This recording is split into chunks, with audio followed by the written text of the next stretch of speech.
안녕하세요. MBC 공부가머니 임성대 박민희 아들 임휘에 대한 이야기를 해보겠습니다. 먼저 전문가의 진단에 대한 이야기를 하는데, 첫째, 중2병 아니다 이렇게 이야기합니다.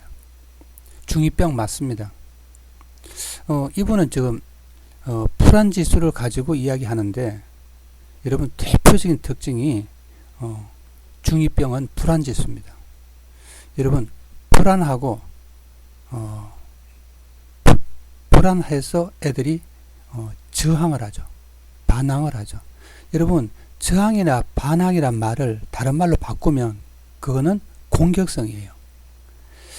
다시 말하면 공격성이라는 것은 나를 인정해 주세요.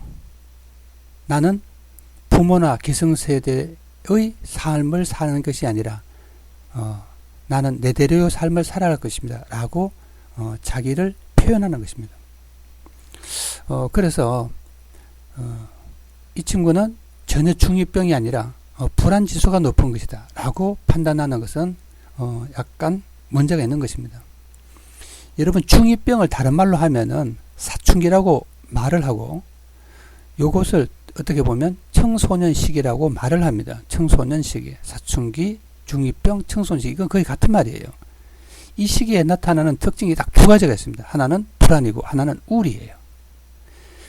이 시기의 대표적인 심리 상태이기 때문에 이 시기에는 불안지수가 올라가는 게 당연해요. 왜냐하면 정체성이 확립되는 시기거든요. 정체성이 확립된다는 것은 뭐냐면 이 사회가 원하는 인간상과 내가 원하는 인간상 자체가 충돌이 일어납니다. 그래서 당연히 뭐예요? 불안해지고 우울해지는 것입니다. 여러분 불안이라는 것은 뭐예요?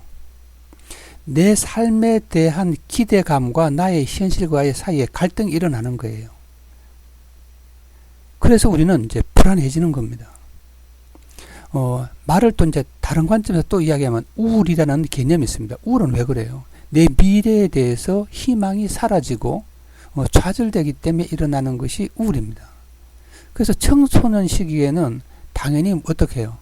미래에 대해서 계획을 세우고 인간관계에 대해서도 여러 가지 생각을 하게 됩니다. 그래서 이제 이거는 결코 있잖아요. 부정적인 게 아니라 굉장히 긍정적인 것입니다. 그래서 이 시기에는 굉장히 추상적인 사고를 하게 되죠. 그래서 근데 이제 보면은 임성대 박민희 아들 임희는 보면은 아직 약간 어린 편이에요. 일반적으로 다른 애들에 비해서 조숙한 편은 아니에요. 그래서 굉장히 그래도 반항도 가볍게 하고 순진하게 합니다. 다시 말하면 그 다음에 엄마에 대해서도 그렇게 강력하진 않아요. 부정을 하는데 자기 의견을 단호하게 이야기할 뿐이지. 그래서 이렇게 말했습니다. 착하고 평범하고 아무런 문제 없는 아이다. 이렇게 볼 수 있습니다. 문제는 이거죠. 엄마가 약간 지나친 간섭과 과욕이 갈등을 일으키고 있긴 합니다.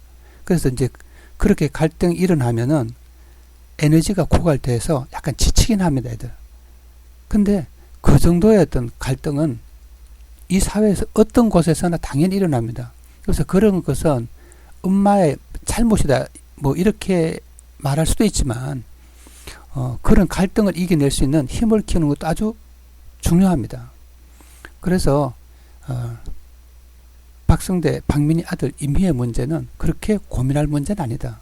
그 다음에 또 전문가의 이야기를 가지고 얘를 갖다가 뭐 불안을 감소시키고 너무 그렇게 생각할 필요 없어요.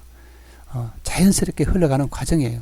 여러분 모든 것을 상담을 통해서라든가 이런 걸 통해서 해결하려고 하는 것도 별로 바람직하지 않아요. 왜냐하면 상담을 통해서 뭘 해결하려고 그러면 그건 해결이 아니라 그냥 해소되는 거예요.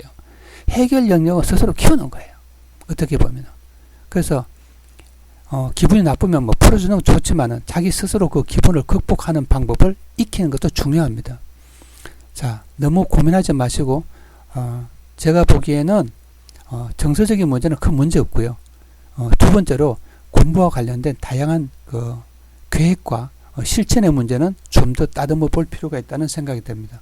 감사합니다.